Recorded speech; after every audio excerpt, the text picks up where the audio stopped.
I'll be giving a talk on accelerating the developer loop with lints. Just to start on a little bit about myself, my name is Casey Rogers, as the slide says. I work at Betterment. It's an investment savings app based out of New York City. You can think of it as a competitor to Robinhood, though I imagine it's not super well known over here in Europe because we operate only outside of the US. We are about a 12-person Flutter team, and then we have other backend and web folks, and a core part of what helps our team move quickly is how we use linters. So here's a quick table of contents, but let's just jump straight into it. And one note on AI first. This is before anybody runs away because they're sick of AI talks. This is not an AI talk. Now, before anybody runs away because they were excited for an AI talk, I will mention AI at the end and how LLMs and lints can intersect. So, lints. Oh, sorry, not the right one. My bad.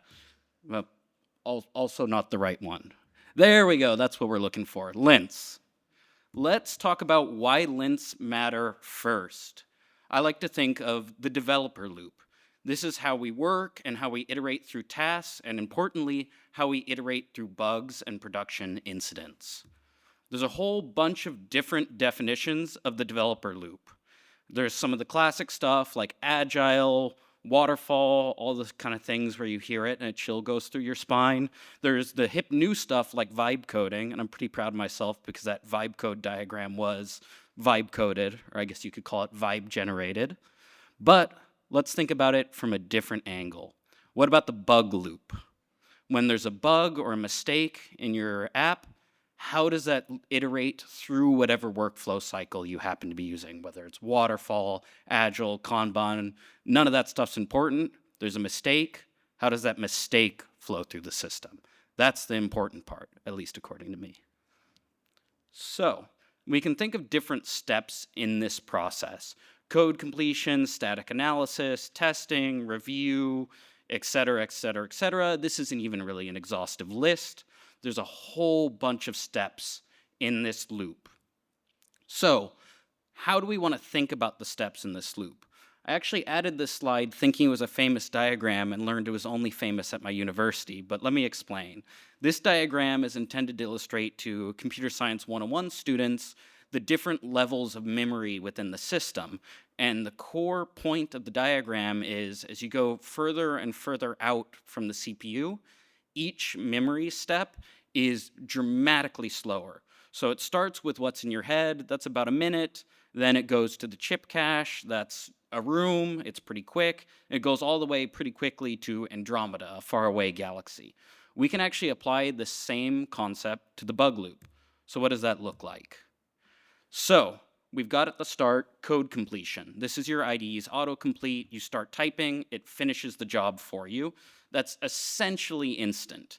That's 1 second. You've got static analysis. You type something wrong. You get a blue or a red squiggly warning you typed it wrong. Okay, that's pretty quick. That's maybe 5 seconds. Local testing. Managers love local testing. Hey, it's helpful, but you're probably looking at like a minute loop for each mistake because now you're gonna have to run that test suite. You may not know which test to target to, so now all of a sudden you're running a 5-minute test suite to find one little error. Still works, but we're starting to get pretty slow. Well, what about CI/CD? What about your manual QA team? Okay, cool, I'm glad you have those, but think how slow that is. Your CI/CD takes at least 10 minutes. QA, honestly, 10 minutes isn't right. It's gonna be like, what, a week to hear back from the QA team? Then we get to dashboards, reporting. This is after you've started rollout. That's like a sprint before you get any feedback. You really don't want to be catching bugs on a sprint by sprint basis. Finally, you get to user feedback. That's 2 sprints. That's like the Andromeda galaxy. Do not be catching bugs here. That's not where you want to get them because at this point, you've not only spent 2 sprints waiting to hear back from that user, you've also burnt your brand credibility. You've probably got some bad App Store reviews and so on and so on. Though, one quick shout out for user feedback, check out the feedback package on PubDev. It will make that loop, even if it's slow anyway, a lot faster, and it'll get users that are trying to give negative feedback an avenue to give that to you productively instead of through bad app ratings. So let's zero in on this step. And I think there's a lot of companies out there that really try to emphasize their general buttoned up engineering practices. And when they talk about that, they really like to brag about their testing, their review, and their CI/CD or even their QA. And I think a lot of times this is kind of a business-oriented approach to engineering. And really, wouldn't we all rather have an engineering-oriented approach to engineering?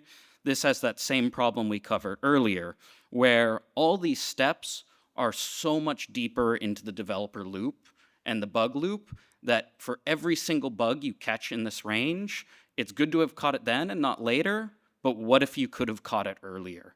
So I'd like to see a lot more companies, rather than bragging about their great test suites and their great QA patterns and how wonderful their code review is, every PR reviewed by 10 engineers, blah, blah, blah, blah, blah. Cool and all, but what if we could bring that all earlier in the developer loop? So that's where lints come in. We can take all these different problems we're catching and having really, really expensive loops to repair and bring them all up into step 2 with static analysis using lints. So let's talk about how Betterment is using lints. This is a hilariously simple architecture diagram because they're lints, they're really not that complicated. But just to run over it pretty quick, there are a couple interesting things we're doing here. We actually have 2 YAML files for setting up our lints. One is all lint rules, and this is literally just copy and pasted from the Dart site, where every time, roughly about a month on a manual kind of ad hoc cadence, we'll copy over the entire list of lints published by Dart, and we'll drop it into all lint rules. And then our analysis options file actually imports that, and then one by one we disable the lints we don't want. And this may sound pretty simple, but actually ends up being really important. This turns linter rules, rather than an opt-in thing, into something that is opt-out. And every time we exclude a lint, we actually have to make an explicit manual decision to exclude that lint and why. And typically, when we disable lint in analysis options, we include a comment explaining why it was disabled, which is especially important. We'll actually see these files later in Betterment's repository, and you'll see, unfortunately, they're mostly stale, but at least we have comments for the stale disabled lints, rather than a lint that's just mysteriously disabled with no information. And one side note, it's not going to be a big part of this presentation, but everybody, please install spell checking plugin in VS Code. Drives me insane. That's something we're working on internally at Betterment. About 75% of our engineers don't have spell check enabled. Or actually maybe 50%. I ought to have done an actual survey. But it drives me nuts, and we do get PRs, sometimes even with user-facing spelling issues as a result. Please enable your spell checker. And I'm not going to name any Betterment names because they might end up watching this. No need to be that mean. But they know who they are. Cool. So let's talk a little bit about DCM first. That's a pretty core part of our linting infrastructure. DCM is a code analysis tool. It's third party. It's not owned by Google. But it adds a ton of useful code analysis tools. There's a bunch of stuff like finding unused code, unused dependencies, et cetera, but for the purposes of this talk, we'll focus on its custom lints. It's sort of a wrapper on top of writing custom lints yourself, and it has this huge library of custom lints provided by the DCM team that are all highly configurable. We're big fans of Betterment. It's been really helpful to us, and the rest of this talk is going to have a mixture of first-party Dart and Flutter lints and DCM lints. Let's see. So let's talk about our process for when we enable a lint. We kind of are sometimes proactive, sometimes reactive. You'd always love to be proactive. That's this process I already mentioned, where we refresh all lint rules from the Dart site. But there's also, of course, the reactive approach, where we experience a production incident, we all panic, and then eventually we fix it. And as a part of our post-mortem process, we regularly ask ourselves, are there lints that would have caught this? And that's somewhere where we can check those disabled lints that I mentioned earlier and see if there's one that shouldn't be disabled anymore. And alternatively, we can search through Dart DCM's lint list. So let's look at some case studies. And by the way, feel free to try and raise your hand during this section and ask questions on the specific lints, just because we'll have a little bit of Q&A at the end, but it may be easier for you to ask questions to the respective lint while it's still up on the screen. Cool. I'm going to start with a pretty simple one. This one, to be honest, isn't quite in line with the talk, but I really wanted to mention it anyway because this doesn't catch any bugs. It's just arguments ordering. So why is this helpful? It short circuits any exhausting arguments about in code review about, oh, this should have gone first. No, that should have gone second, yada, yada, yada. This one is a DCM lint, and it's extremely configurable. You can see on the left the exact configuration we have for arguments ordering. So it's alphabetized, but then we have overrides in the first section saying, okay, these ones are always first. And then the last section, those are things where we've overridden the alphabetical ordering to say, okay, these always come last. So for example, just to keep conventions with kind of handwritten, unordered Dart and Flutter code, we put stuff like child, children, builder last, and that helps readability. So I think that really shows off the flexibility of DCM's lints, is that you can really customize even this one, something as simple as ordering. It gives you a ton of customizability tools. I've only shown arguments ordering here, but there's equivalents for all kinds of stuff like class fields and things like that. Arguments here is just like calling a constructor or a function. Cool. So let's look at an example. We've got scaffold here. We've got floating action button at the top. There's a quick fix we can run, and bam, it will auto sort it and put floating action button at the bottom. This one's pretty straightforward, not even to catch bugs, sadly, but I still thought it worth mentioning because this has been super helpful for us in short-circuiting useless code review debating about the order. Another one, this one is kind of a pretty common bug. Use build context synchronously. It more or less does what it says on the tin, where if you've got a callback and an on tap, and let's say we're submitting something to the server via a REST request, we say, okay, run that put, and then when we're done, navigate to the success screen. So that'd be navigation .of context, and then push to a new screen. Well, we've just introduced a bug because if the user starts navigating away, that context is now going to be stale. Let's take a look. Here's an example, just as I described. We're submitting something which is asynchronous, and then we're attempting to go to the success route.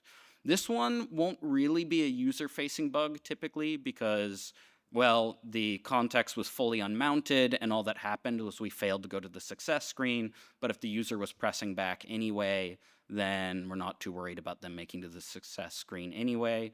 But it is really helpful to reduce noise in your error reporting. And it's pretty simple to fix. You just check if the context is now stale, and if it's now stale, you abort the navigation. Avoid conditional hooks. This one is a little bit more specific to Betterment. We use Flutter hooks. I actually submitted another talk proposal for hooks for this event. I'm really sad I didn't get to do both. The talks would have actually dovetailed together really nicely, but just pretend you went to that one earlier with me and I told you all about the cool stuff we do with Flutter hooks. One important, very, very weird limitation of hooks is that you're not supposed to run them conditionally. There's some really complicated under the hood reasons for that, but it'll mess up their internal state if you run them in the build function conditionally. So we see in this example, we want to run a query if there was not an error in getting the user object. So let's say this query needed the user object in order to fetch data. Well, if we don't have the user object because of an error, there's no way we can fetch the deposit settings, and so we just null out the required fields here. This is not going to work. It's going to create really subtle hook internal state bugs. They're going to confuse the heck out of you and result in undesirable user-facing behavior. Let's see how to fix that. There's a bunch of different ways you can get around this, most of them delving pretty deep into how to use hooks, so it would have been perfect for my previous talk. But for the sake of this one, you can often just add a skip argument to your hook, and some of the hooks will even have that built in. And so the hook is still called, but internally it turns into a no-op. And this one is probably one of the most important ones at Betterment since we use hooks so heavily, and these bugs tend to be really, really subtle. And I'll try to remember to mention which of these are DCM and which aren't. This is a DCM lint as well. They also have an equivalent suite of DCM lints for block, and I think they have some RiverPod ones. So regardless of which state management tribe you subscribe to, DCM has some lints for you. Cool. This one is actually really, really helpful. Band usage, it's also tremendously flexible. So if you feel like a certain widget or a method call, function call, et cetera, et cetera, et cetera, does not suit your team's engineering needs, you can ban it. And to give a specific example, whoops, I lost some slides in here, but we'll stick on this one then. To give a specific example, you see on the left, we've actually banned gesture detector at Betterment. And that happened because our developers, we had set up Inkwell with the correct Inkwell theme to match our Betterment design intent, but engineers were still using gesture detector because folks expect Inkwell, because it's from material, to look like material. And we didn't want the material appearance, and it's not self-evident to a developer that we've already overridden the Inkwell theme to have our desired impact. And there's a second issue with gesture detector where if you haven't configured it correctly, it will ignore taps on white space, stuff like padding or gaps in a column, etc. So we had a bunch of really, really subtle, whoops, I think we lost the signal here. Oh, back. Okay, cool. Maybe there's a loose cable. Be very careful not to move the laptop. But so we banned gesture detector because of this subtle, both because it didn't have our intended user visible responsiveness that we configured in our Inkwell theme, and because we had users tapping on white space around padded text, and the button would just not respond. And this had been a live issue in a bunch of critical spots in the app that had gone unreported for a couple years just because it's such a subtle bug. Somebody sees a tap, not fire, and they just assume, oh, I missed the tap target. Nobody ever realizes, oh, the tap target was actually tiny. So that was actually a huge improvement. I wish I had some way to measure the impact there, because who knows how often users tapped a tap target and missed it because of the bug, but that was one that improved a lot of our core flows by forcing folks to use Inkwell. Cool. Now there's a whole bunch of other lints we could talk about. I don't think we need to go into every single one, but here's a list of some of the ones I really like. I don't know, is there a way for us to publish this slide after for folks to come look at? Well, either way, I'll try and figure out a way to publish it for folks if they want to copy the list of lints that we find the most helpful. And you see we've got a mix of DCM lints we use heavily and Dart and Flutter built-ins. Cool. I promised we'd talk about AI. So here's the lints in AI. One thing that's really important with lints is AI is going to generate a ton of code. And that code is going to have much less thought put into it. As much as we like to think the AI is thinking, it's actually kind of dumb. It's just great at pattern matching. And well, let's give it a second and see if we can get oh, there we go. Cool. So since it's just doing naive pattern matching, it isn't truly thinking, though some folks might argue with me on that, it's going to write a lot of bad code. And because it's going to write a lot of bad code and it's going to have less human review, it's actually all the more important to have good lints. One cool thing you can do is you can actually instruct the AI in your rules files to respect your linting setup. So here's taken directly from our lint rules given to cursor, our Dart standards, we have one for that, and it just tells us, okay, we're working with 120 characters for line width, single quotes, the basic stuff. One thing I tried to do as an experiment, and actually I could not get it to work super well, so please come talk to me after if you've had good ideas, because I am still pretty new to prompting LLMs, is one thing that drives me insane is when it generates code, it doesn't follow our ordering standards set in our DCM lint. So I tried to give it really robust explanations of how our DCM lints are configured to order things, and it worked 50% of the time. In an agentic environment, using cursor is actually pretty good at following these new rules, but for inline prompts and for code completion, it was very, very bad at following the ordering instructions, so we didn't even end up including this in our rules because we were worried it was just bloating the rules without providing a lot of value, but that one still drives me nuts, so folks are rules experts, please come talk to me. Cool. So let's do a quick demo. And let me check that you all can see everything here. Cool. And let me zoom in because that's pretty small. Can folks see okay? Yeah? Cool. So this is what I mentioned earlier. We've got all lint rules here. And there's a whole bunch of stuff in here. And then we have analysis options. And you'll see at the top include all lint rules. So I'm going to go over into Dart's list of lint rules, copy it, and paste, and we'll see if VS Code panics, which it probably will, because it usually does. But you see there's a few new lints that have been added since we last ran this process. I've actually gone and opened up their pages already. We don't have to run through step by step, but you can see this one looks particularly useful. This was a new Dart syntax that was introduced, and we have not used it very much yet. Our developers aren't used to it. That's one of the great things about lints is we've got this old code base with old conventions. There's a new convention that the developers aren't even familiar with, and lints are a really, really helpful way to introduce that. At the start of the talk, I was talking about process and business-oriented engineering companies versus engineering-oriented ones, and what better way to change process with the code itself. So rather than trying to train all your engineers, hey, here's this new feature in Dart, we think this feature is much more readable or it's more safe, et cetera, it's much more effective just to introduce a lint, and then every time they use the old convention, the lint will gently teach them the new convention.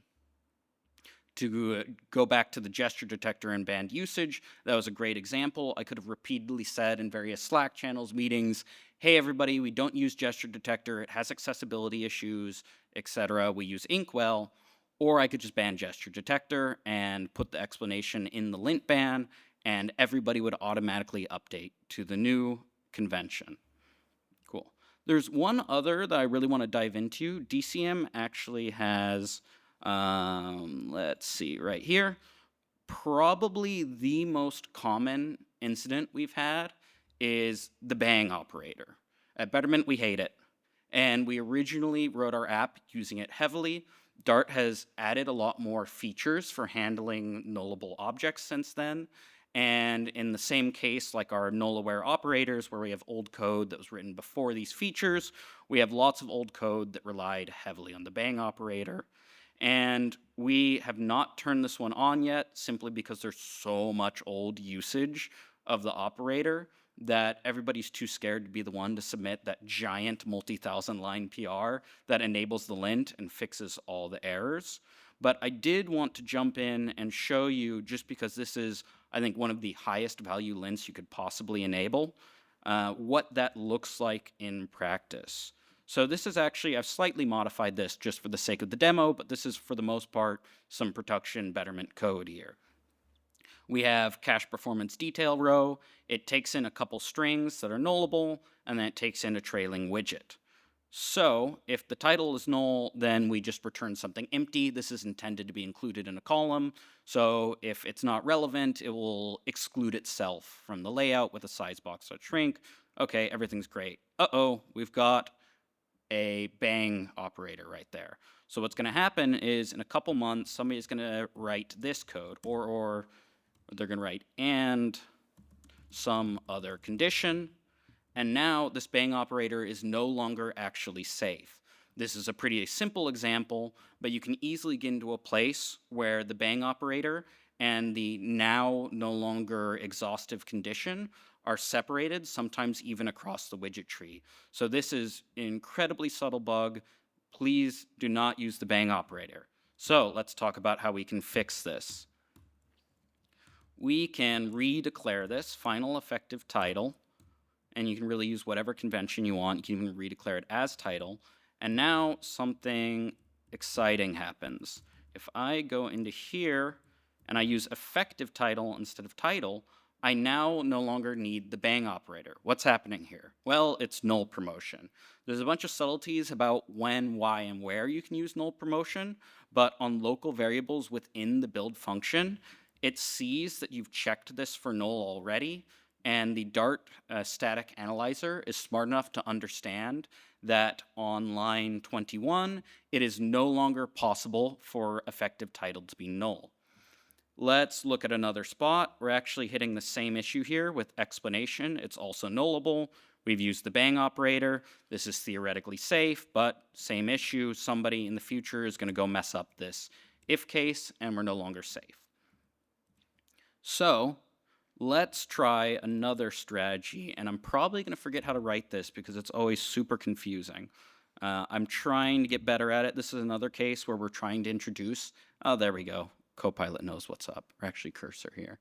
There we go. So we can actually redeclare this in the if with a case. This is kind of hard to read syntax, and my coworkers really hate it, and they're trying to talk me out of it. I'm trying to talk them into it. You guys can tell me what you think.